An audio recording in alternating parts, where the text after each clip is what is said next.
అయోగ్యులు, కానీ మీ రక్తంలో విమోచింపబడి మీ ఆత్మ పొందినవాడు కనుక మా పాప దోషం క్షమించి ఈ మార్గంలో నడిపించుకుని కొన్ని విషయాల్లో అనుగ్రహించుకుని నజరేయుడైన యేసుక్రీస్తు నామములో ప్రార్థిస్తూ వాక్యమైన ప్రతి వారిలో వాక్యం ఫలించాలి. వాక్యం ఫలించకుండా అడ్డగించే సైతాను క్రియలు యేసు నామములో పాతాళానికి బొమ్మలని ప్రేమైన దేవుడా మీ శక్తిని అనుగ్రహించండి. మీరే సహాయం చేస్తారు. వినే చెవి గ్రహించే మనసు ప్రతి వారికి కానీ యేసుక్రీస్తు ప్రభు నామములో ప్రార్థించి వేడుకుంటున్నాము తండ్రి. ఆమేన్. బైబిల్ నుంచి మత్తయి సువార్త 1వ అధ్యాయము 21వ మాట మనం అందరూ చదువుతాం. ఆమె ఒక కుమారుని కను తన ప్రజలను వారి పాపముల నుండి ఆయనే రక్షించును కనుక ఆయనకు యేసు అను పేరు పెట్టదు అనెను. ఇదిగో కన్యక గర్భవతి అయి కుమారుని కన్ను ఆయన ఇమానుయేలుని పేరు పెట్టుదువు అని ప్రవక్త ద్వారా పలికిన మాట నెరవేరినట్టు ఇదంతయు జరిగింది. దేవుని స్తోత్రం. హల్లెలూయా. మహాదేవుడు లోకరక్షకుడైన ప్రభు నాడు ఆదాము దగ్గర నుంచి నేటి మన వరకు కూడా సర్వ మానవుల క్షేమం కోరేవాడే ఆయన. దేవుడు మనిషిని తన పోలికలో చేశాడు. లోకంలో ఉన్న జీవరాశులన్నీ కూడా దేని పోలికలు దానికి ఉన్నప్పటికీ కూడా మానవుడు మాత్రం దేవుని యొక్క పోలిక, దేవుని యొక్క స్వరూపమై ఉన్నాడు. దేవుని స్తోత్రం. హల్లెలూయా. లోకంలో ఉన్నవన్నీ కూడా దేవుడు కలుగును గాక అని చెప్పిన మనిషి మాత్రం ఆయన కలుగును గాక అని చెప్పకుండా ఆయనే తన అరచేతులతో మనం చెక్కినట్లుగా దేవుని వాక్యం చెప్తా ఉంది. దేవుని స్తోత్రం. రెండవదిగా వాడికి క్షేమము కలుగును గాక అని లోకంలో ఉన్న జీవరాశులకు ఆయన చెప్పుండొచ్చు, కానీ మనిషి విషయంలో మాత్రం వాని నాసికారంధ్రములో జీవవాయు బోధగా అతడు జీవాత్మాయను అని వాక్యం శ్రమిస్తాం. దేవుని స్తోత్రం. దేవుడు ఈ మట్టితో మనిషిని చేసినప్పుడు మనిషి ఒక బొమ్మ మాత్రమే. ఈ బొమ్మ మాట్లాడడం, నడవడం, కదలడం ఎప్పుడు ప్రారంభించిందంటే ఆయన జీవవాయువుని ఎప్పుడైతే లోపలికి పంపించాడో అప్పుడు మాత్రమే ఈ బొమ్మకి కదలిక అనేది వచ్చింది. దేవుని స్తోత్రం. అయితే మొట్టమొదటిగా దేవుడు ఆనాటి నుంచి ఈనాటి వరకు కూడా దేవుడు మన నుంచి కోరేది ఏంటంటే మనము ఆయన మాట వినాలని ఆయన కోరుతూ ఉన్నాం. మనం ఆయన మాట వినాలని ఆయన కోరుతూ ఉన్నాం. దేవుని స్తోత్రం. హల్లెలూయా. హల్లెలూయా. హల్లెలూయా. అంటే మనందరం కూడా దేవుని పరిపాలనలో ఉండాలని దేవుని యొక్క ముఖ్యమైన ఉద్దేశం. దేవుడు తన ప్రజలైన వారు అన్నిటికీ కూడా ఈ లోకంలో ఏ కష్టాలు, నష్టాలు, ఇబ్బందులు, బాధలు ఏమి రాకుండా ఉండడం దేవుని ఉద్దేశం. అయితే ఆ దేవుని మాట వినకుండా ఆదాము చేసిన పాపం తప్పిదము కారణం చేత సర్వ మానవాళికి కూడా శిక్ష అనేది విధించబడింది. దేవుని స్తోత్రం. అయినప్పటికీ కూడా ఆ శిక్షను ఆదాము చేసిన ఆ తప్పిదాన్ని క్షమించి దేవుడు చర్మపు చొక్కాయి పశువును వధించి రక్తము చెల్లించి చర్మపు చొక్కాయిని తొడిగి అతను మరలా తనతో సహవాసం చేయాలని ఆనాటి నుంచి ఈనాటి వరకు కూడా దేవుని ఉద్దేశమైంది. దేవుని స్తోత్రం. దేవుడు ఎందుకు మానవుని కలుగు చేశాడు అని మనం చూసినట్లయితే భక్తుడైన యెషయా గారు ఒక మాట చెప్తా ఉన్నారు. ఎందుకంట చెప్పండి, చదవండి. నా మహిమ నిమిత్తము నేను ఎందుకు నేను సృజించాను అని అడిగితే దేవా నీవు నన్ను ఎందుకు సృజించావు అని ఒకవేళ మనం ప్రశ్నిస్తే నా మహిమ నిమిత్తము నేను నిన్ను సృజించాను అంటున్నాను ఆయన. దేవునికి స్తోత్రం. హల్లెలూయా. నా మహిమ నిమిత్తం, దేవుని మహిమ నిమిత్తం మనం సృజించాడు. కానీ ఏ భేదము లేదు. అందరూ పాపం చేసి దేవుడు గురించి మహిమను పొందలేకపోతున్నారు. దేవునికి స్తోత్రం కలుగుతున్నారు. హల్లెలూయా. హల్లెలూయా. ఆనాడు ఈనాడు కూడా మనిషి దేవుని మాట వింటే, దేవుని మాట ప్రకారంగా జీవిస్తే మానవ జీవితంలో సమస్యలు అనేవి ఉండవు, లోటు అనేది ఉండదు. గట్టిగా స్తోత్రం చెప్తాము. హల్లెలూయా. కానీ మనిషి మాత్రం దేవుని మాట కంటే తన సొంత మాటని ఎక్కువగా కనపరుచుకుంటున్నాడు, స్వబుద్ధిని ఎక్కువగా కనపరుచుకుంటూ ఉన్నాడు. హల్లెలూయా. ఏ బుద్ధి? స్వబుద్ధి. దేవునికి స్తోత్రం. స్వబుద్ధితో ఉన్న మానవుడు దేవుని మాట వినలేని కారణం చేత దేవుడిచ్చే సంతోషాన్ని, సమాధానాన్ని, ఆయుష్ని కోల్పోతూ ఉన్నాడు. ఏం కోల్పోతున్నాడు? దీర్ఘాయుష్ని, సుఖమైన జీవితాన్ని, శాంతిని. దేవుడు ఏమి ఇవ్వాలనుకుంటున్నాడు? దీర్ఘాయుష్, సుఖమైన జీవితం, సమాధానం ఇవ్వాలనుకుంటున్నాడు. అది ఇవ్వడం కొరకు, అది మనం పొందడం కొరకు దేవుడు మనకి ఉపదేశాన్ని చేస్తూ ఉన్నాడు. నా కుమారుడా, నా ఉపదేశమును మరువకుము, నా ఆజ్ఞలను హృదయపూర్వకంగా కైకొనుము అన్నాడు. నా కుమారుడా, నా ఉపదేశాన్ని నేను మర్చిపోవద్దు, నా ఆజ్ఞలను హృదయపూర్వకంగా కైకో. అప్పుడు నీకు దీర్ఘాయుష్ కలుగుతుంది, సుఖవంతమైన జీవితం కలుగుతుంది, శాంతి నీకు కలుగుతుంది అన్నాడు ఆయన. దేవునికి స్తోత్రం. కానీ ఈరోజు ఎక్కడ చూసినా దీర్ఘాయుష్ కనబడట్లేదు, సుఖవంతమైన జీవితం కనబడట్లేదు, శాంతి కూడా కనబడట్లేదు. పేరు మంచి పేరులే, కానీ పేరు తగిన జీవితాలు ఎక్కడ కూడా ఉండటం. దేవునికి స్తోత్రం. హల్లెలూయా. అయితే ఎందుకు ఉండటం లేదు అంటే ఆయన ఉపదేశాన్ని మనము వినటం లేదు, విన్నా దాని ప్రకారంగా మనం జీవించడం లేదు. దేవునికి స్తోత్రం. ఆయన అవతకుడు కాదు, ఆయన మాట ఇచ్చిన దేవుడు, ఆయన నమ్మదగిన వాడు. మీ ప్రతి అవసరం తీరుస్తానన్నాడు, నాకు మొరపెట్టుకొని సమాధానం ఇస్తానని చెప్పాడు. ఇదిగో నా అరచేతుల మీద నేను చెక్కినాను అన్నాడు, నా రెక్కల కింద నీకు ఆశ్రయం ఉంది అని చెప్పాడు ఆయన. దేవునికి స్తోత్రం. మరి ఇన్ని రకాలుగా కూడా దేవుడు వాగ్దానం చేస్తే మరి ఎందుకు దేవుడి యొక్క మేలు, దేవుడు ఇచ్చే బహుమానం మనిషి పొందలేకపోతున్నాడంటే స్వబుద్ధే. దేవునికి స్తోత్రం. మానవుడు దేవుడి మాట వినకుండా మానవుడి మాటే వింటా ఉంటాడు. మానవుడు దేవుడి మాట వినకుండా దేవుడేమో అందరితో మాట్లాడాలనుకుంటాడు. చూడండి ఒక మాట, నిర్గమాకాండము 20వ అధ్యాయము, నిర్గమాకాండము 20వ అధ్యాయం 18వ వచనం వస్తుంది చూడండి. నిర్గమాకాండము 20వ అధ్యాయం 18వ వచనం. అందరూ కూడా బైబిల్ తెరవండి, ప్రతి వారు కూడా బైబిల్ కలిగి ఉండాలి. మనం మీకు బైబిల్స్ చెప్పాను, నేను ఆల్రెడీ బైబిల్ తెచ్చాను. ఎవరికైనా బైబిల్ కావాలన్నట్లయితే బైబిల్స్ ఉన్నాయి, డబ్బులు ఇచ్చి బైబిల్ తీసుకోనండి.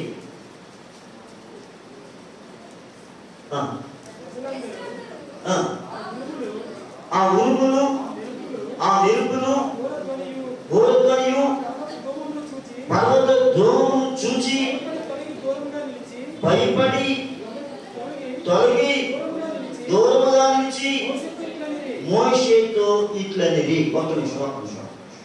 ప్రజలందరూ ఆ ఉరుములు, ఆ మెరుపులు, ఆ గోరధ్వని, ఆ పర్వత ధూమమును చూచి భయపడి తొలగి. దేవునికి స్తోత్రం.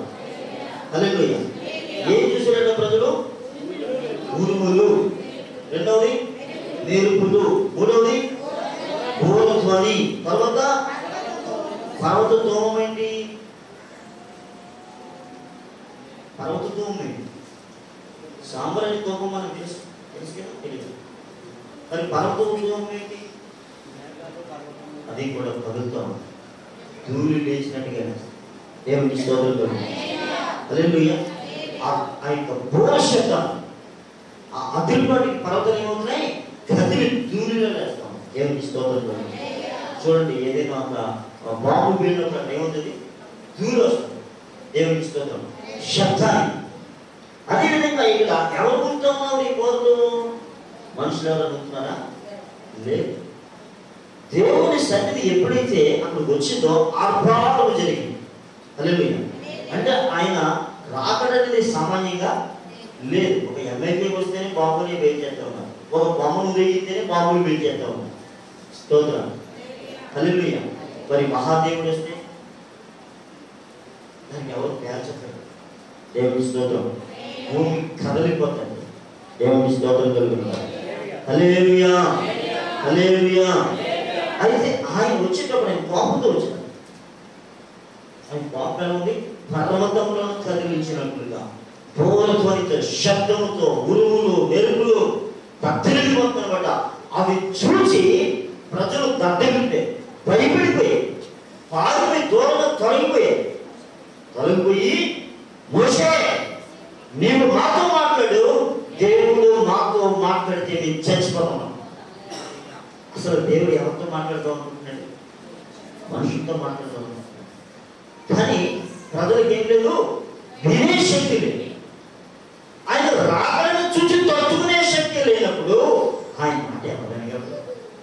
దేవుని స్తోత్రం. హల్లెలూయా. మరి వాటి వంటి వాడు కాదా మోషే? హల్లెలూయా. కానీ మోషే దేవుని చేత ఏర్పరచబడింది. దేవుని స్తోత్రం. ప్రజలు చెప్తున్నారు, మోషే నువ్వు మాతో మాట్లాడు, దేవుడు మాతో మాట్లాడితే మేము చచ్చిపోతాం. నిజానికి దేవుని ఉద్దేశం ఏంటి?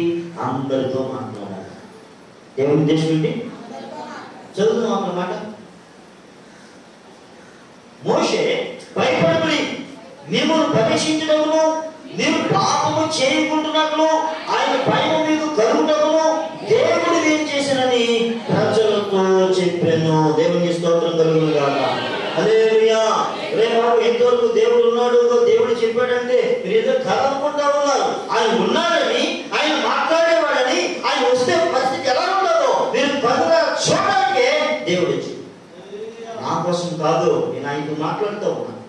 మరి ఎవరి కోసం? నీ కోసం వచ్చాను. ఆయన స్వామిని మీరు విన్నారు. దేవుని స్తోత్రం. ఏమండి, దేవుడు ఎక్కడో ఉండి మాట్లాడితే మీరు వెళ్ళినప్పుడు మరి 40 రోజులు మోషే ఏ విధంగా మహాదేవునితో సాంగత్యం చేసేటప్పుడు?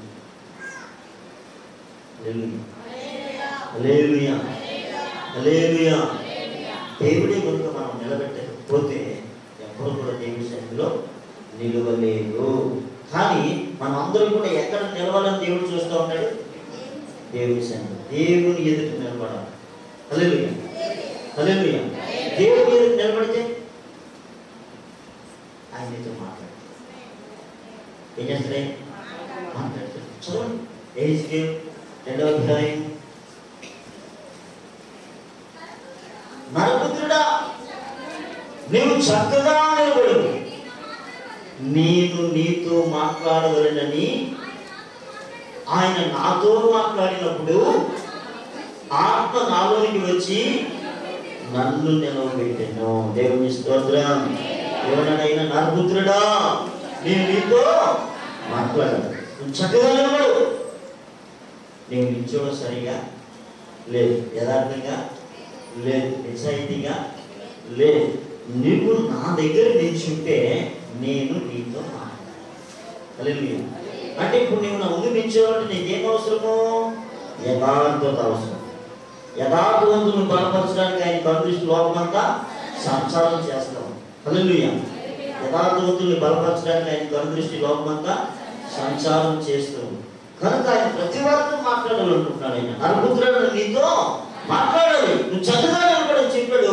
అయినప్పటికీ దేవుని ముందు నిల్చోవడానికి మానవుడు ఏర్పాటు వాడండి. అందుకని దేవుడే తన ఆత్మను పంపి ఆ వ్యక్తిని దేవుని సన్నిధిలో నిలబెట్టాడు. దేవుని స్తోత్రం. హల్లెలూయా.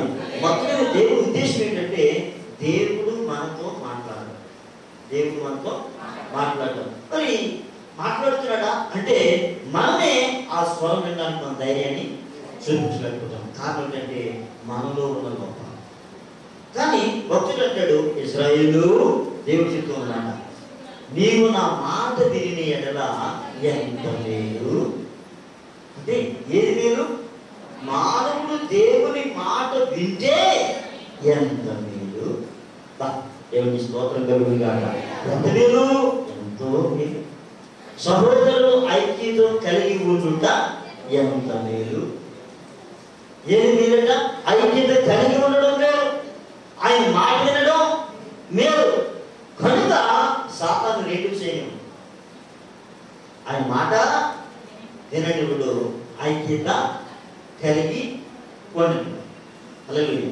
మొట్టమొదటి ఏదైతే ఎవరెవరు పెట్టాడు? భక్తికి భార్యకి పెట్టాడు. స్తోత్రం.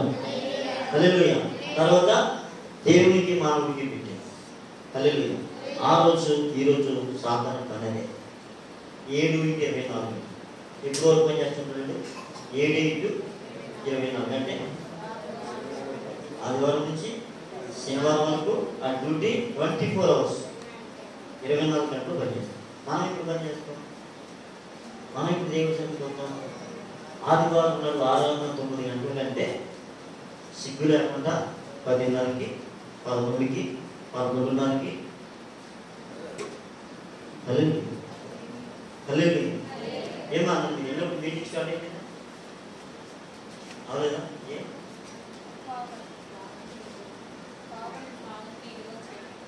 నేను చెప్పాను కదా రెండు అవుతుంది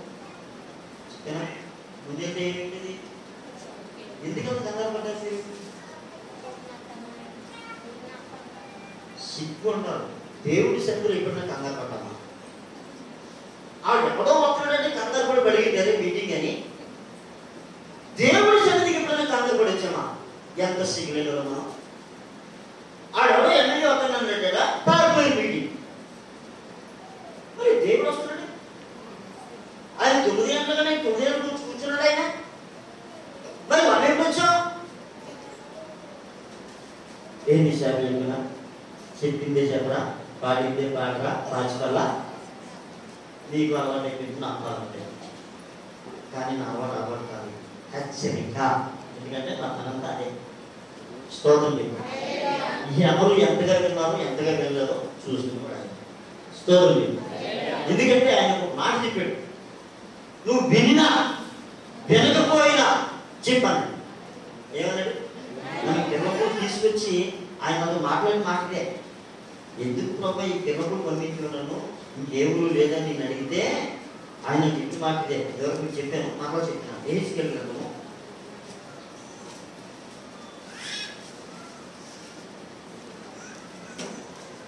చదువు చదువు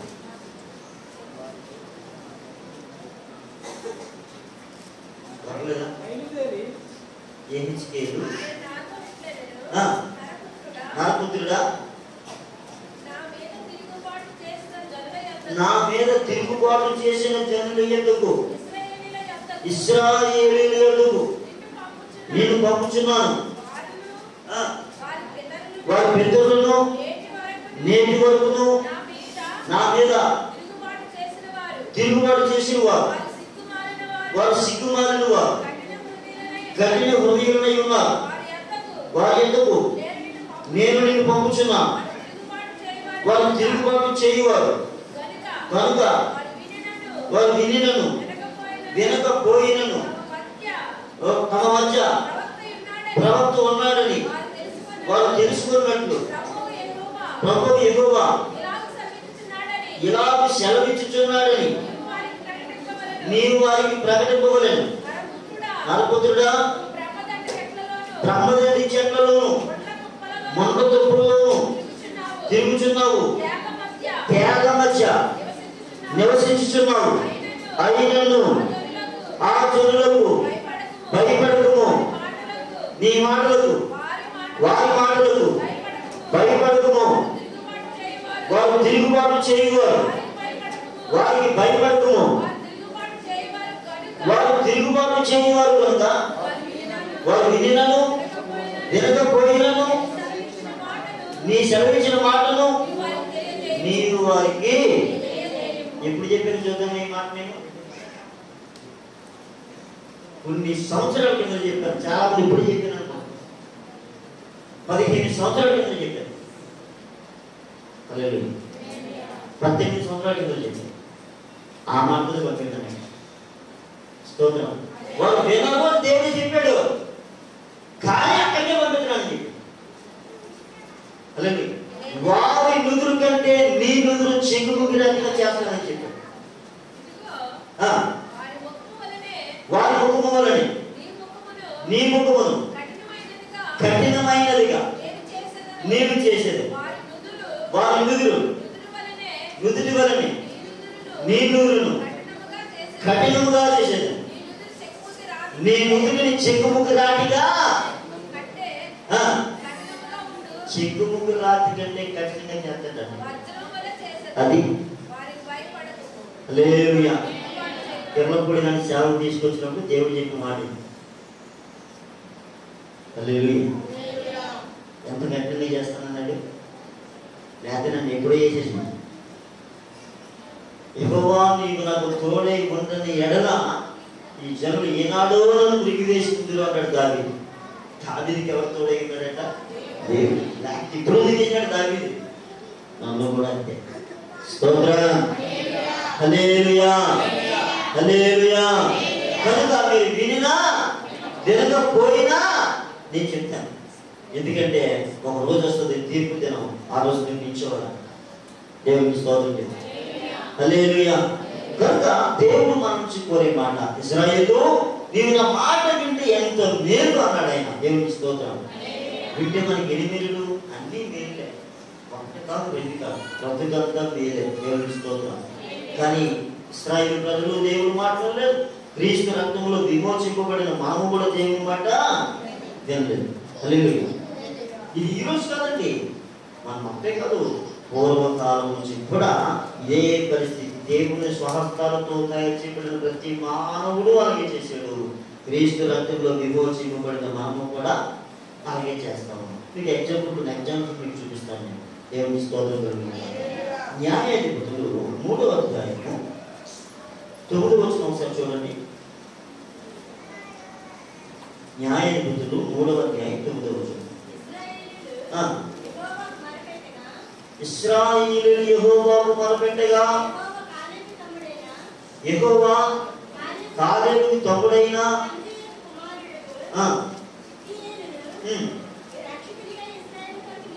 రక్షకునిగా ఇశ్రాయేలు కొరకు నియమించి వారిని రక్షించెను. యెహోవా ఆత్మ అతని మీదకి వచ్చెను కనుక అతడు ఇశ్రాయేలుకు న్యాయాధిపతి అయి యుద్ధమునకు బయలుదేరగా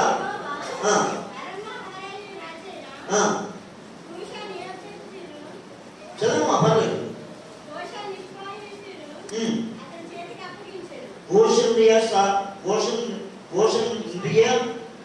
శాతాయిము చేతులకు దాసులగునికై వారిని అమ్మివేశను. ఇశ్రాయేలు 8 సంవత్సరములు పోషణిత షాయిములకు దాసులుగా ఉంటుంది. ఇశ్రాయేలు యెహోవాకు మొరపెట్టగా యెహోవా కాలేబు తమ్ముడైన కనజేకు కుమారుడు ఒత్నీయేలును రక్షకులుగా ఇశ్రాయేలు కొరకు నియమించి వారిని రక్షించెను. యెహోవా ఆత్మ అతని మీదకి వచ్చెను కనుక అతడు ఇశ్రాయేలుకు న్యాయాధిపతి అయి యుద్ధమునకు బయలుదేరగా యెహోవా ఆరామును రాజైన కూషు నిశ్రాయులను అతని చేతికి అప్పగించెను. అతడు కోషంబి శాతాయునకు జయించెను. అప్పుడు 40 సంవత్సరములు దేశము నెమ్మది పొందెను. అటు తరువాత కనసు కుమారుడైన ఒత్నీయేలు వృద్ధి పొందెను. దేవుని స్తోత్రం. హల్లెలూయా. ఇక్కడ జరిగిన విషయం చూడండి. మీకు విషయాలన్నీ క్లియర్గా కావాలంటే 2వ అధ్యాయము న్యాయాధిపతులు 2వ అధ్యాయం 16వ వచనం ఒకసారి చూడండి. ఆ కారణమున యెహోవా వారి కొరకు న్యాయాధిపతులను పుట్టించాడు. దోచుకుని వారి చేతిలో నుండి ఒక్క నిమిషం ఆ కారణమున యెహోవా వారి కొరకు న్యాయాధిపతులను పుట్టించాను. హల్లెలూయా. ఏ కారణమున అమ్మా? ఏ కారణం?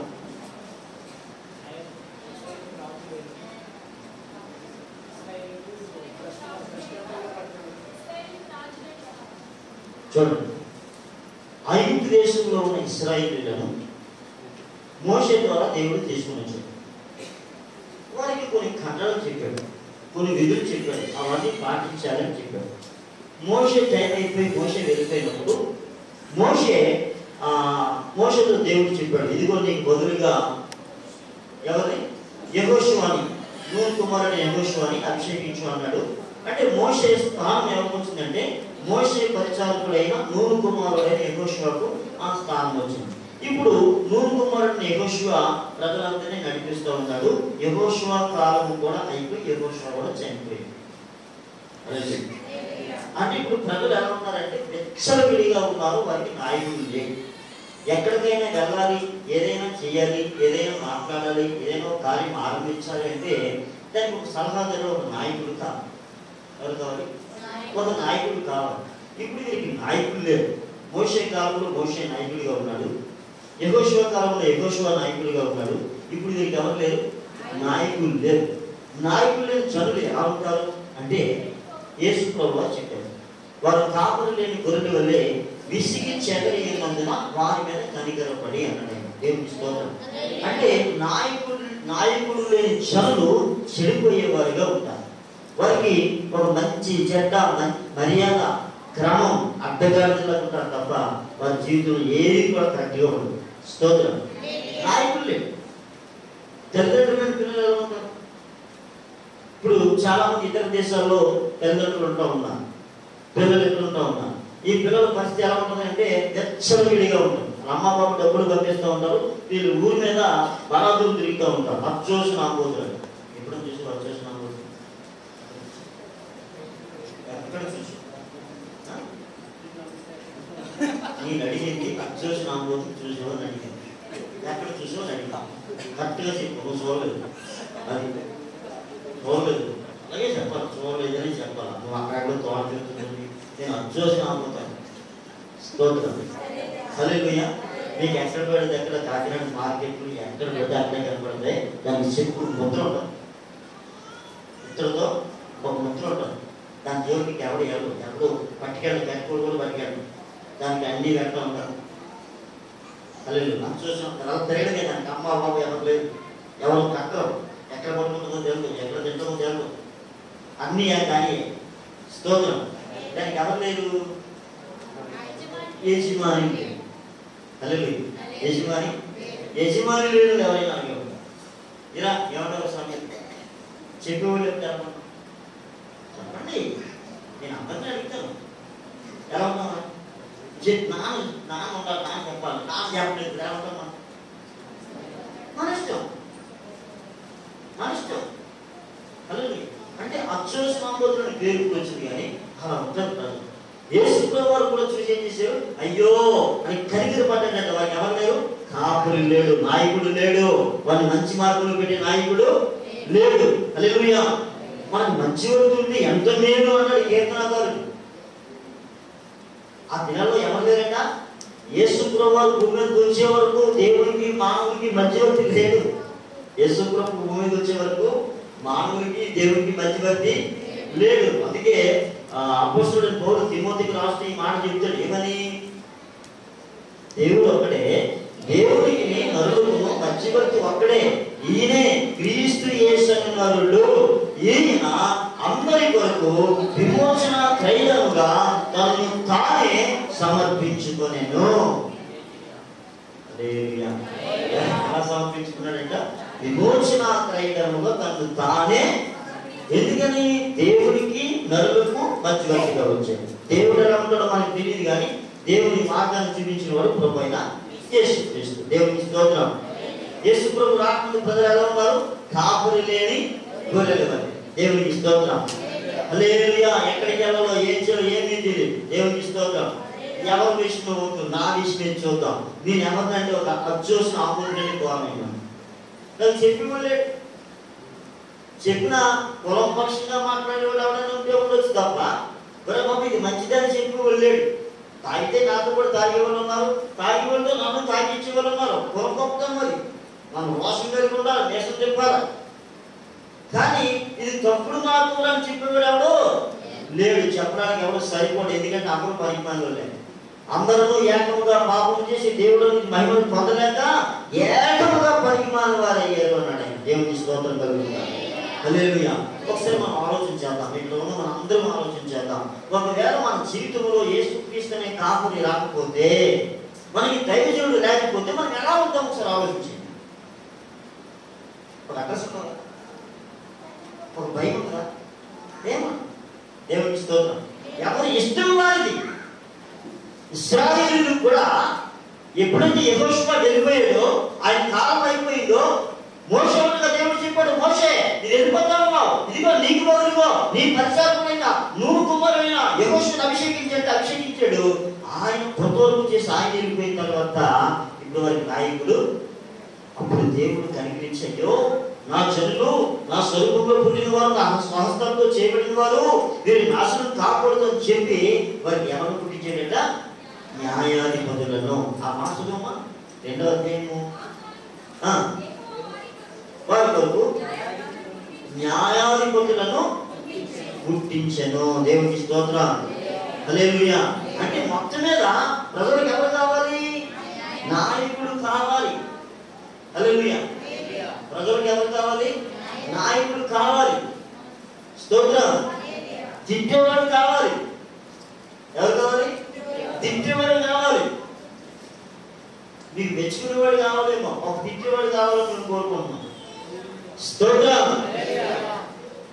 ఇమానుయేలు గారు వెళ్ళిపోయాయి, యేసురత్న గారు వెళ్ళిపోయాయి. ఎవరు పరిస్థితి ఏంటని ఆలోచన చేస్తే బెంజమిన్ గారు దొరికారు. బెంజమిన్ గారు ఒకరు సరిపోతారంటే ఇంకొక ఆయన అన్నాడు, లేదు మోజెస్ గారు కూడా మనకు కావాలన్నాడు. దేవుని స్తోత్రం. అంటే ఇప్పుడు మాకు ఎవరు కావాలి? మేము ఏదైనా చేస్తే మా ఇష్ట ప్రకారంగా చెయ్యం. ఏదైనా ఒక గొడవ జరిగితే మా ఇష్ట ప్రకారంగా జరిగించాం. మేము ఫోన్ చేసి అయ్యా మా పరిస్థితి ఎలా ఉందో మమ్మల్ని ఏం చేయమంటారు అంటే మేము ఎవరు తెచ్చుకున్నామో మాకు సలహా చెప్పి ఒక అతను మేము తెచ్చుకున్నాం. ఒక ఆత్మకుడైన వారిని, ఒక ప్రేమించేవాడిని, ఒక నాయకుడిని మేము తెచ్చుకున్నాం. మమ్మల్ని సపోర్ట్ చేసేవాడిని కాదు, నేను చేస్తున్న తప్పు అని చెప్పేవాడిని. నీకు అర్హత ఎవరంటే నీ బాధ. హల్లెలూయా, హల్లెలూయా. అయితే ఒక అమ్మాయికి మాస్టర్ గారు అంటాడు, ఆయన మనకి జనరేట్ బాగుంటాడు. తిరుగుతున్నాయి పెద్ద నేను పాస్టర్ కదా, ఇంకో పాస్టర్ అయితే ఆయన పెద్ద తిట్టడానికే కావాలి మనకి. హల్లెలూయా. దేవుని భయం కావాలి. హల్లెలూయా. విచ్చలవిడిగా ఉండడానికి అది దేవుని లక్షణం కాదు. దానికి స్తోత్రం. ఇప్పుడు దేవుని ఉద్దేశం ఏంటంటే ఆ కాలమందు యెహోవా వారి కొరకు న్యాయాధిపతులను పుట్టించెను, వీరు దోచుకుని వారి చేతుల్లో నుండి ఇశ్రాయేలును విడిపించింది. ఎవరు దోచుకునేవారు? శత్రువు ఎప్పుడు కూడా నీ ఆత్మీయ జీవితాన్ని దోచుకోవడం వాడు ఉద్దేశం. హల్లెలూయా. ఎలా దోచుకుంటాడంటే ఇంకొక జీవితం ఉంటాడు, ఆయన కరెక్ట్గా లేడు, ఇది కరెక్ట్గా లేడు, ఇది కరెక్ట్గా లేదు, ఇది కరెక్ట్గా లేదు, నేనే కరెక్ట్. కరెక్ట్గా లేని అందరూ దేవుని మందిరంలో ఉన్నారు కాబట్టి నేను అన్నను అన్న ఒప్పుకో. హల్లెలూయా, హల్లెలూయా, హల్లెలూయా. ఎలా అయిపోయింది? ఎలా అయిపోయింది? వీళ్ళందరూ ఒక బ్యాచ్ అయితే స్తోత్రం. హల్లెలూయా. నిన్న సహోదరుడు పేటర్ గారు వచ్చాడు, మనం ఇప్పుడు షాప్కి వెళ్ళాలన్నా, ఎక్కడికి వెళ్ళాలన్నా, ఎవరైతే ప్రార్థన మానేశారో ఆ దగ్గరికి వెళ్దామన్నా. స్తోత్రం. ఎవరైతే ప్రార్థన మానేశారో అంతవరకు అనుభవం కనపడలేదు. మొదట ఎవరికి వెళ్దాం? జాషువా దగ్గరికి, ఎచ్చి దగ్గరికి వెళ్దాం. అశోక్ ఎక్కడ ఉన్నాడో తీసుకొచ్చేద్దాం. పేసెస్ గారి దగ్గరికి వెళ్దాం. ఇంకా ఎవరు లేరో దగ్గరికి వెళ్దాం. అలాగేనన్నారు, ఇంకేనన్నారు. స్తోత్రం. ఉన్నవాళ్ళు బయటికి వెళ్ళినది మనం చూద్దాం. దేవుడు ఏం చేస్తున్నాడు వాళ్ళని? ఇది ఎలాంటి వాడు అయినా నేను శిక్షిస్తాడు. శిక్షించుకున్నా ఇవ్వకూడదు. దావీదు ఎవరంట? దేవుడి హృదయానుసారమైన. మరి దావీదును శిక్షించే రీతి ఏమైనా తక్కువగా ఉందా? ఒరే బాబు దావీదు, నువ్వు తెలియకుండా తెలిసి కూడా తప్పు చేసావు, ఎవరికి తెలియకుండా నీకు తెలిసి నువ్వు తప్పు చేసావు కాబట్టి నీకు ఇచ్చే శిక్ష అందరూ చూడాలి. నీ కళ ముందే నీ భార్యతో నీ కొడుకు పడుకుంటాడు. దీనికి శిక్ష దేవుడి శిక్ష. ఇది మొదలుకొని నీ జీవితంలో నెమ్మది కోల్పోతా ఉన్నాడు. ఆ దేవుడు చెప్తున్నాడు, సూర్య చంద్రుడు ఉన్నంత వరకు దావీదు కీర్తి నిలుచుకుంటారని చెప్పాడు. ఆ దేవుడే దావీదుకి ఇచ్చే శిక్ష సామాన్యమైంది. హల్లెలూయా, హల్లెలూయా. ఎవరిని దేవుడు ప్రేమిస్తాడో వారినే శిక్షిస్తాడు. ఎవరిని ప్రేమిస్తాడో చదువు మాట అబద్ధం. ఆ మాట ఎక్కడ చదివే? బైబిల్ చదువుతున్నావా? ఎప్పుడైనా చదువుతున్నావా? రోజు చదువుతున్నావా? రోజు చదువుతున్నావా? ఎప్పుడైనా చదువుతున్నావా? చెప్పినా నీ యొక్క బైబిల్ రోజు చదువుతుంది, ఎప్పుడైనా చదువుతున్నా? చదవరా? నువ్వు చదవరా? నువ్వు చదవరా? ఇద్దరు దొంగలు అంటున్నావు. ఆసియా, నువ్వు ఎప్పుడైనా బైబిల్ చదువుతావా? ఎప్పుడైనా చదువుతావా? ఎప్పుడు చదువుతావా? అదే ఇద్దరు దొంగలు కదా, ఇద్దరు దొంగలు కదా, ఇలా గొడవ చేశారు కదా, సిగ్గేసిందా? ఏదైనా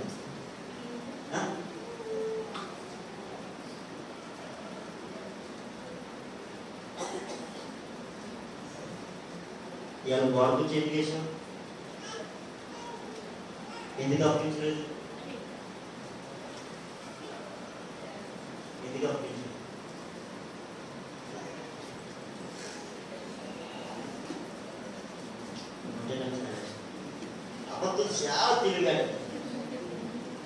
వాటి చేసావా?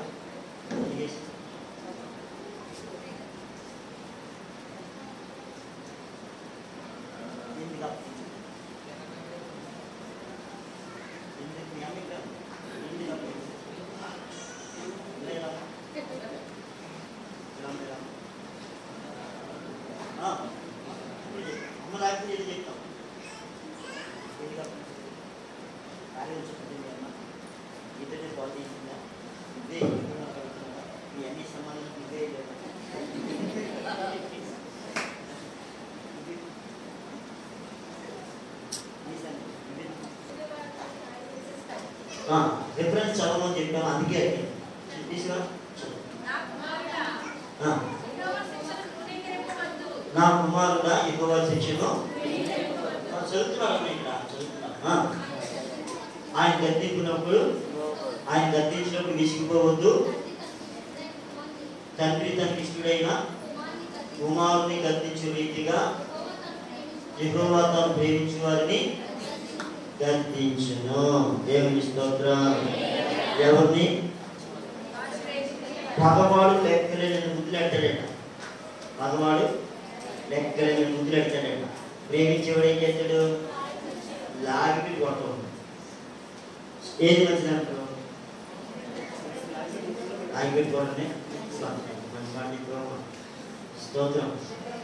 లేదు నీకు కాళ్ళు ఎప్పుడు చాలా స్పీడ్గా నడుస్తున్నావు. నేను చాలా స్పీడ్గా నడుస్తున్నాను చూసాను. ప్రార్థన చూసాను. దేవుడికి స్తోత్రం. దేవుడిని దీవించింది కదా, నీ కాళ్ళు పోతాయి. మరి ఎదిగే స్తోత్రం చెప్పాను. హల్లెలూయా హల్లెలూయా. గుడికి వచ్చి నేను స్తోత్రం గుడిలోకి వచ్చి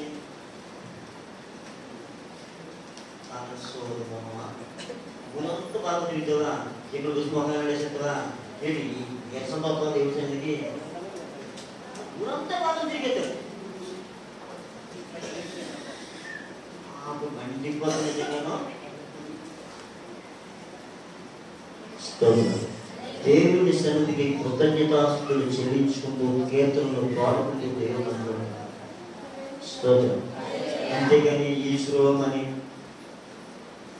ఈ శ్రమ రాగానే ఇక్కడ మొదలెట్టి ఇలాగంటావు, ఎలా వస్తావు, ఎప్పుడైనా తిన్నపోతావేమో అని చూస్తున్నాను. ఎప్పుడు తిన్నగా రావట్లేదు. రోడ్డు ఎలాగైతే ఈ పక్కకి వెళ్తాడు, ఈ పక్కడే ఏది లేవు. బండితో అలవాటు అయిపోయి ఏంటో నాకు అర్థం అవుతుంది. వ్యాయామం తుడితో అలవాటు అయిపోయింది. స్తోత్రం. బాగుంటాయి కదా చూసిన అలా పక్కకి పోతే ఏమంటే అలాగా అలా పక్క బాగుంటాడు. ఎప్పుడు చూసినా తిన్నగా నడిచినట్టుగా అనమాట. స్తోత్రం. వస్తాం కడకి వస్తాం. గట్టిగా స్తోత్రం. హల్లెలూయా హల్లెలూయా. నేను కూర్చున్నాను. కూర్చొని నేను అలాగా ఏదైనా చదువుతున్నా చూస్తున్నా రోడ్డు మీద ఎవరెత్తారో నేను చూడకుండా చెప్పేస్తాను. ఎందుకంటే పాద సబడి ఎవరు పాదాలు సబడి ఎలా ఉంటుందో మనం తెలుసుకుంటాను. స్తోత్రం. హల్లెలూయా. ఇప్పుడు ధైర్యంలో ఉంటాయి. ఆ ధైర్యం వచ్చినప్పుడు ఫలానా ధైర్యం తెలుసుకుంటున్నాను. గల్లు గల్లు గల్లు అంటూ ఉంటాను. కొందరు చెప్పులు ఈడ్చుకుంటూ నడుస్తూ ఉంటాను. నీకు చెప్పులు హల్లెలూయా. ఇశ్రాయేలు ఎన్నిసార్లు చెప్తున్నాను మెసేజ్, ఇంతమంది చేయంటున్నాను. ఇప్పటికైనా చెప్పులు వేసుకుని నడుస్తాను పాస్టర్ గారు, ఇక చెప్పులు మానండి అని అంటామని చూస్తున్నాను. కానీ మరి డబ్బులు దోస్తున్నాం అనుకుంటున్నాము. ఏమి నాకు అర్థం. చెప్పులు వేసుకోవయ్యా, నీకు దానం నడుస్తాను. నా పరుగు తీసేమో, నా పరుగు తీకయ్యా. చెప్పులు వేసుకోవయ్యా, దేవుడు నమ్ముకున్నట్టుగా ఉండవయ్యా. అంతేగాని బ్యాట్ బయట సోఫా బయట పోయి ఆకాశాన్ని భూమిని కల్పించిన దేవుడిని నమ్ముకున్న తర్వాత ఈ ఏమి దిగి పలుకు. నేను నా మాట వింటే ఎంత నేను తండ్రి ఎవరినైతే ప్రేమిస్తాడో వారిని శిక్షిస్తాడు, కానీ అందరిని ఆయన శిక్షించేవాడు కాదు. దేవుని స్తోత్రం చెప్తాను. కనుక నా కుమారుడా యెహోవా చేయి శిక్షను ఏం చేయదు, శిక్షించదు. హల్లెలూయా. తండ్రి ఎలా శిక్షించాడో మీకు విషయాలు చూపిస్తాను. ఇక్కడ చూడండి. న్యాయాధిపతులు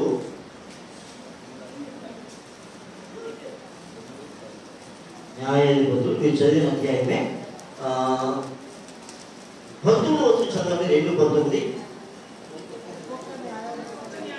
ఒక్కొక్క న్యాయాధిపతి చనిపోగా వారు వెలుగుకు తిరిగి ఇతర దేవతలను అనుసరించి పూజించు వాటికి సాగిలపడుచు ఉండుట వలన తమ క్రియల్లోనేమి మూర్ఖ ప్రవర్తనలోనేమి దేని విడువక తమ పూర్వీకుల కంటే మిగులు చెడ్డవారే.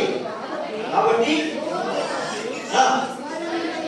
ఇశ్రాయేలు ఉండగా ఆయన ఇలాగ సెలవిచ్చింది, ఈ ప్రజలు నా మాట వెనుక వీరి పితరులతో నేను చేసిన నిబంధనను మీరుదురు కనుక నేను నియమించిన విధిని అనుసరించి వారి పితరులు నడిచినట్లు వీరును యెహోవా విధిని అనుసరించి నడుచుదో లేదో ఆ జనము వలన ఇశ్రాయేలు శోభించుటకై యెహోషువ చనిపోయిన కాలమున శేషించిన జనములలో ఏ జనమును వారి ఎదురు నుంచి నేను వెళ్ళగొడతాను.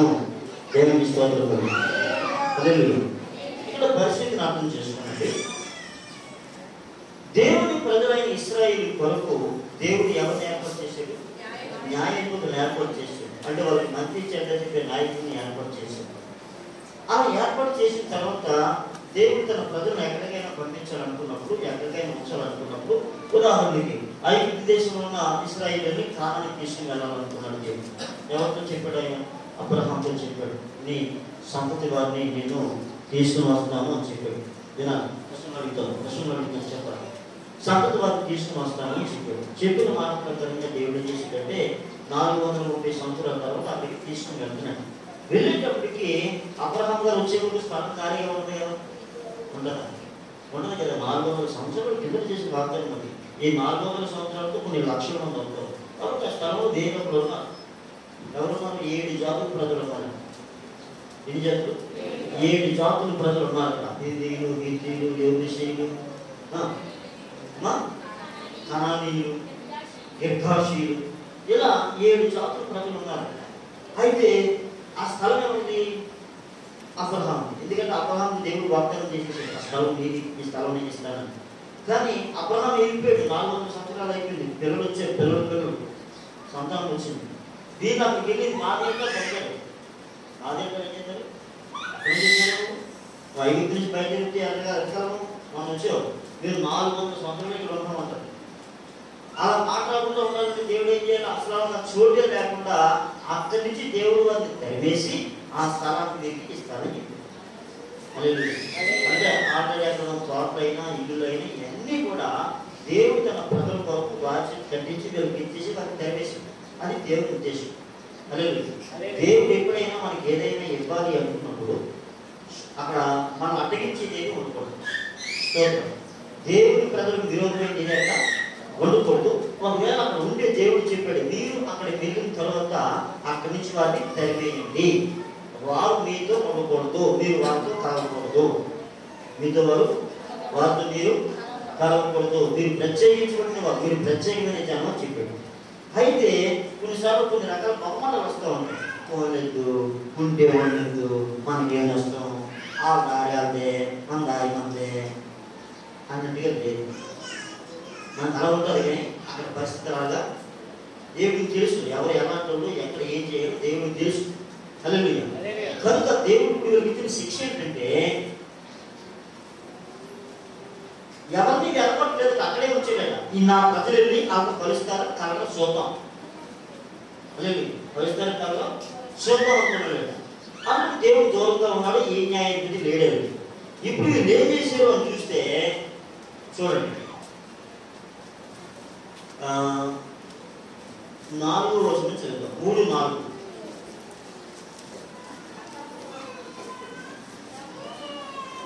చూడండి, 3వ అధ్యాయం 5వ వచనం పైన చదవండి. యెహోవా మోషే ద్వారా తమ తండ్రులకు ఇచ్చిన ఆజ్ఞలను వారు అనుసరించుదో లేదో తెలుసుకున్నప్పుడు ఇశ్రాయేలీయులను పరిశోధించుటకై ఆ జనములను ఉండనిచ్చెను. ఏ జనములని చదవండి. కాబట్టి ఇశ్రాయేలీయులు కనానీయులను, హిత్తీయులు, అమోరీయులు, పెరిజీయులు, హిత్తీయులు, యెబూసీయులు జనులలో నివసించుచు వారి కుమార్తెలను పెళ్లి చేసుకొనుచు వారి కుమారులను ఇచ్చుచు వారి దేవతలను పూజించుచు వారి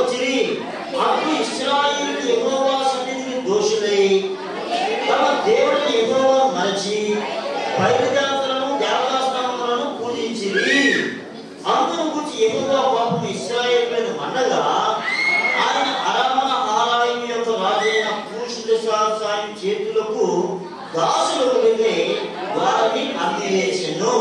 ఇశ్రాయేలు 8 సంవత్సరములు కూషిత సాయములకు దాసులుగా ఉండిరి. హల్లెలూయా. ఎవరు అమ్మివేశారట? దేవుడే తన ప్రజలను శత్రువుకి అప్పగించాడు. హల్లెలూయా. ఎవరు అప్పగించాడు? ఎవరు అప్పగించాడు? ఎవరు అప్పగించాడు? తన ప్రజలను. మామూలు విషయం కాదు. దేవుడు తన ప్రజలను శత్రువులకు అప్పగించాడంటే శత్రువులు విసిగించాడు దేవుడు. ఎందుకు విసిగించాడంటే దేవుని ప్రజలు దేవునికి విధేయులుగా లేరు. ఒక ఎవరైనా చెప్పేవారు ఉంటే విన్నారు కొంతకాలం, ఆ చెప్పేవారు వెళ్ళిపోయిన తర్వాత మధ్య మమ్మల్ని అంటే ఎవరో మనిషి ఉంటే మనిషికి భయపడుతున్నారు తప్ప వీరు దేవునికి భయపడేవారు కాదు. చూసిన తర్వాత వీళ్ళు ఏం చేశారంటే ఆ ప్రజలు ఎప్పుడైతే వారు మధ్య ఉన్నారో వాళ్ళతో వీళ్ళు నిబంధనలు మొదలు పెట్టారు. వాళ్ళ అమ్మాయిని నీళ్ళు, వీళ్ళ అమ్మాయిని వాళ్ళ అబ్బాయిని వీళ్ళ అబ్బాయిని వాళ్ళు. ఇప్పుడు చూడడం చాలా మంది క్రైస్తవులు ఏం చేస్తున్నారు? ఆమెను గర్భించుకొని తర్వాత దేవుడే మారుతాడండి, దేవుడికి తెలియజేయండి, దేవుడే మారుతాడండి, సమానం కూరుతున్నామండి. నేను అక్కడ సోదమమ్మ సిగ్గు లజ్జలు లేవట, సిగ్గు లజ్జలు లేదనా? నువ్వు నమ్ముకున్నదేమో ఆకాశం నిమ్మని కలుగు చేసిన దేవుడినా, చేసే పని గడ్డం పని. ఆయన ఏమో ఏం చెప్తున్నాడు? ఆయన మీరు వారికి ప్రక్షాళంగా ఉండండి ఆయన చెప్తా ఉంటే సోదమొహాలు వేసుకొని వాళ్ళు మారిపోతారు. ఆయన తెలియదా? ఆయన ఎలా మారిపోతాడు? సొంత నిర్ణయం. ఏ నిర్ణయాలు? సొంత నిర్ణయాలు. ఏ కారణం చేత? దేవుని సహవాసానికి దూరం అయితే, దేవునికి దూరం అయితే, మనకి నాయకులు లేకపోతే మన బ్రతుకులు అడుగతే. అందుకు ప్రతి వారికి ఎవరు ఉండాలి? నాయకుడు, కాపరి ఉండాలి. కాపరి లేకపోతే గొర్రెలు చెదిరిపోతాయి. దేవునికి స్తోత్రం. అయితే సాతాను ఉద్దేశం ఏంటంటే కాపరి లేకుండా చేయాలని. అందుకే కాపురిని అనేక రకాలుగా వాడు కొడుతూ ఉంటాడు. కాపురి కుటుంబాన్ని హింసిస్తూ ఉంటాడు. కాపురి కుటుంబాన్ని అంటే కాపురికి నెమ్మది లేకుండా చేయాలి సైతాను ఉద్దేశం. సంఘం ఏం చేయాలి? కాపురి కోసం ప్రార్థన చేయాలి. మీరు ఎంతమంది ప్రార్థన చేస్తున్నారో మీ అందరినీ దేవుడు దీవించుగాక. ఆమేన్. హల్లెలూయా. హల్లెలూయా. ఎప్పుడైతే దేవుడు తన ప్రజలు వదిలేశాడో, వాళ్ళ ఇష్టాన్ని వదిలేశాడో, ఏమైతే వీళ్ళు చెడిపోయారు. ఏమయ్యారు? చెడిపోయారు. చెడిపోయితే ఏం జరిగిందో చూడండి. ఇందు రోజులు చదువుతున్నాం. అందులో వచ్చి ఎక్కువ కోపము ఇశ్రాయేలు మండగా మనం చదివాం. 9వ వచనం, ఇశ్రాయేలు యెహోవాకు మొరపెట్టగా. ఎప్పుడు? సిగ్గు వచ్చిన తర్వాత, లజ్జ వచ్చిన తర్వాత, బుద్ధి వచ్చిన తర్వాత, కళ్ళు తెరుచుకున్న తర్వాత అప్పుడు మళ్ళీ దేవుడికి మొరపెట్టాడట. దేవుడా నేను తప్పు చేసిన ఆయన మమ్మల్ని క్షమించను ఆయన అంటే ఆ మహానుభావుడు కరిగిపోయేవాడే. ఎవరైనా ఆయన కరిగిపోయేవాడండి. అందుకే మన ఆటల్లో చదువుతున్నాయి. అప్పుడు మళ్ళా పొగం పుట్టించాడు, పొగం లేపి వాడికి ఆత్మాభిషేకం ఇచ్చాడు. ఏమిచ్చాడు? అభిషేకం ఇచ్చాడు. అభిషేకం లేకుండా ఎవరు ఏ పని చేయడానికి లేదు. హల్లెలూయా. అభిషేకం ఇస్తే వాడు మళ్ళా ఇశ్రాయేలు అందరినీ కూడా శత్రువు చేతుల్లో నుంచి విడిపించాడు. దేవునికి స్తోత్రం. హల్లెలూయా. హల్లెలూయా. అంటే ఆ నాటి ప్రజలలో దేవుని వాటిని వారికి దూరం కాకుండా ఎవరు ఉంచాడు? ఆయన దైవజనం నుంచాడు, నాయకుల నుంచాడు. అన్నీ ఆయనే. దేవునికి స్తోత్రం. హల్లెలూయా. హల్లెలూయా. హల్లెలూయా. అంటే ప్రజలు చెడిపోకుండా ఉండాలంటే వారికి ఏముండాలి? దైవిక సహవాసం ఉండాలి, దైవిక చదువు ఉండాలి. ఎవరుండాలి? ప్రతి కుటుంబానికి ఎవరుండాలి? దైవజనుడు ఉండాలి. హల్లెలూయా. చాలా మందికి దైవజనుడు ఏమని చెప్పడానికి ఫీలింగ్. ఆయనకి మనం చేసుకుందామని చేసుకుంటే హల్లెలూయా. హల్లెలూయా. కానీ దేవుడిని లేకదే. దేవుడు అర్పించిన పద్ధతి వేరు. దైవజనుడికి దేవుడు అర్పించిన పని వేరు. వీళ్ళు నా గొర్రెలు అంటున్నాడే. ఎవరు గొర్రెలంట? నా గొర్రెలు కాదు, మీరు ఆయన గొర్రెలు. ఆయన గొర్రెలు పట్ల నేను ఎవరిని? నేను వాచ్మెన్. స్తోత్రం. హల్లెలూయా. నువ్వు బయటకు వెళ్ళినప్పుడు, లోపలికి వచ్చినప్పుడు పర్మిషన్ ఉండాలి. నీ ఇష్టానుసారంగా చేయడానికి సంత కాదు ఇది. అందుకు దేవుడు నన్ను ఏర్పాటు చేశాను. గట్టిగా స్తోత్రం. హల్లెలూయా. ఇప్పుడు ఈ ఇశ్రాయేలు రక్షించడానికి దేవుడు మరలా ఎవరిని ఏర్పాటు చేశాడు? ఒక అతన్ని ఏర్పాటు చేసి ఇతరుని ఏర్పాటు చేసిన వాడు అని చెప్పడానికి పరిశుద్ధాత్మ అభిషేకాన్ని ఇచ్చాడు. హల్లెలూయా. హల్లెలూయా. అయితే ఆ దినాలలో ఉన్నదానికి ఈ దినాలలో ఉన్నదానికి ఒక తేడా ఉంది. ఆ దినాలలో పరిశుద్ధాత్మని కూడిన దేవుడు. హల్లెలూయా. అది తాత్కాలికమైన అభిషేకం కనుక ఆయా సమయాలలో పరిశుద్ధాత్మని దేవుడు పంపించేవాడు. కానీ ఈ చివరి దినాలలో పరిశుద్ధాత్మ దినాలలో ఉన్న మనందరి మీదకి దేవుడు ఏమని గ్రహించాడు? పరిశుద్ధాత్మను అనుగ్రహించాడు. దేవుని స్తోత్రం. అంటే ఇప్పుడు మన కాపురాలు దేవుని ఆత్మ, దైవజనులు దేవుని ఆత్మ. మన ఆత్మ మనం చెప్తూ ఉంటాం, నువ్వేం చేస్తున్నావు చెప్తూ ఉంటాం, అర్థం నిల్చోగానే చెప్తూ ఉంటాం. స్తోత్రం. మనం సరి చేసుకుంటున్నప్పుడు చెప్తూ ఉంటాం, బాగా సరి చేస్తున్నాం, బాగుంటారు. హల్లెలూయా. అంటే ఇప్పుడు మనం ఏ స్వరానికి లోబడాలి? హల్లెలూయా. అంటే నేను కాపలా కాయడానికి దేవుడు అప్పగించాడు. చూడండి అన్నమాట, యోహాను సువార్త 14వ అధ్యాయం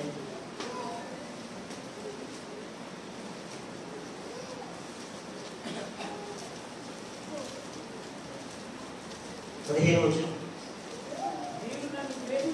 మీరు నన్ను ప్రేమించిన యెడల నా ఆజ్ఞలను గైకొందురు. మీరు నేను తండ్రిని వేడుకొందును. ఆయన దేవుడు ఆరాధనకర్తను అనగా దేవునికి స్తోత్రం. నేను వెళ్ళిపోతున్నాను కానీ మిమ్మల్ని అనాథలుగా విడిచిపెట్టను. ఎందుకంటే మీరు కాపురులేని గొర్రెలుగా ఉన్నారని నేను కాపురుగా వచ్చాను, నా పని అయిపోయింది, నేను వెళ్ళిపోతున్నాను. కానీ మిమ్మల్ని అనాథలుగా విడిచిపెట్టకుండా ఎవరు పంపిస్తా ఉన్నాను? పరిశుద్ధాత్మను పంపిస్తా ఉన్నాను. పరిశుద్ధాత్మను వాళ్ళు ఏం చేయడు? ఆయన విడిచిపెట్టాడు. పరిశుద్ధాత్మ మనం విడిచిపెడతామేమో, ఆయన మాత్రం మనం విడిచిపెడితే ఎవరు ప్రశ్నపెడతారు? మనమే విడిచిపెడతాం. మనం ఆయన విడిచిపెట్టినా మనం దోషులు అవుతాం, ఆయన మనం వదిలేసినా మనము దోషులు అవుతాం. ఈ విషయం దావీదు మనం ఏంటంటే, దేవా నీ ఆత్మ నుంచి నన్ను త్రోసివేయద్దు, పరిశుద్ధాత్మ నుంచి తీసివేయద్దు. భయపడుతున్నాడు. దేవుని ఆత్మ శక్తి ఏంటో, దాని యొక్క విలువేంటో ఆయనకి తెలుసు, మనకే తెలియదు. స్తోత్రం. హల్లెలూయా. నేను కొందరు ఏదైనా అడిగినప్పుడు మాట చెప్తాను, అమ్మా మీరు కూడా పరిశుద్ధాత్మ పొందారు కనుక మీకు పాస్టర్ గారు మాట పెట్టడం కొంచెం ఇబ్బందిగా ఉంటుంది. ఎందుకంటే ఇది మాట మాట మీదేంటి, ఈ బతికేది మాట బతికేది మీకు ఉంటుంది. ఎందుకంటే నాకంటే మీకు మంచి గుణాలు ఉంటాయి, మీరు రాయల్ ఫ్యామిలీస్, కాబట్టి మీరు ఎవరిని ఆశ్రయించండి? పరిశుద్ధాత్మను ఆశ్రయించండి అని చెప్పేస్తాడు. ఆయన చెయ్యొచ్చు చేయకూడదు అని చెప్పేస్తాడు. ఆయన అడిగాడు, పరిశుద్ధాత్మ పొందినవాడు ఆయన చెప్పేస్తాడు. అంతేగాని ఈసారి పర్లేదు నీకు పర్మిషన్ ఇచ్చాను, మీరు ఎలా చేసుకో అని అంటాం. కొంత సోదరులు చెప్తూ ఉంటారు, దేవుడు పర్మిషన్ ఇచ్చానండి, దేవుడు చేసుకోమన్నాడండి, తర్వాత ప్రార్థన, అలాంటి కబుర్లు అయ్యా. హల్లెలూయా. ఆయన తప్పుని క్షమిస్తాడేమో తప్ప ఆయన సోది కబుర్లు అయినా చెప్ప స్తోత్రం చేయండి. హల్లెలూయా. హల్లెలూయా. ఎవరి మాట వినాలని ఆయన కోరుతున్నాడు? ఆయన మాట.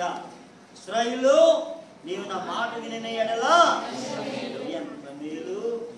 అన్ని రకాలు మేలే, పెళ్లి విషయంలోనూ మేలే. హల్లెలూయా. మేము వింటాం కానీ మా పిల్లలు ఎక్కడ వింటారండి అంటే, నీ పిల్లలను నువ్వే నాశనం చేస్తున్నామని అర్థం. మన పిల్లలను మనమే నాశనం చేస్తున్నామని అర్థం. హల్లెలూయా.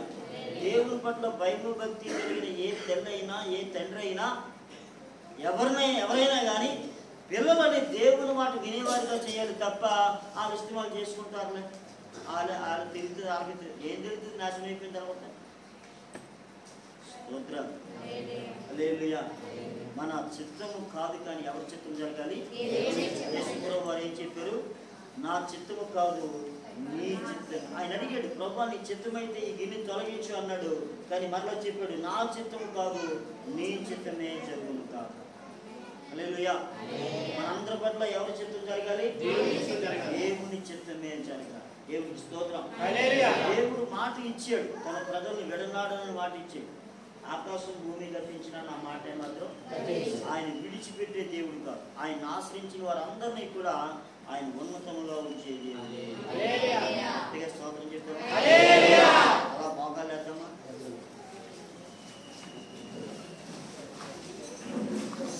Thank you Lord. హల్లెలూయా. అలా బాగాలేద్దాం. దేవుడు మనతోనే ఉన్నాడు. ఆయన నేను విడిచిపెట్టేవాడు కాదు. ఆయన ఇశ్రాయేలును కాపాడేవాడు, కునుకడు నిద్రపోడు. నీ ప్రతి అవసరంలో, నీ ప్రతి సమస్యలో, నీ ప్రతి అవసరం ఆయన తీరుస్తాడు.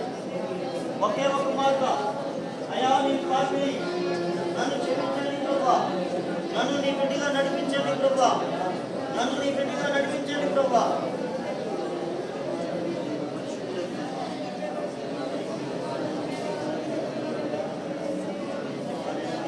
ఆయన పరిశుద్ధుడు, మనం కూడా పరిశుద్ధులుగా ఉండాలని కోరే దేవుడు ఆయన. దావీదు ప్రార్థన చేస్తుంటాడు, నా నీతికి ఆధారం దేవా, ఇక్కట్లోంచి నన్ను విడిపించు. మనందరికీ సమస్యలు ఉండొచ్చు, అప్పులు బాధలు ఉండొచ్చు, తీరని రోగాలు ఉండొచ్చు.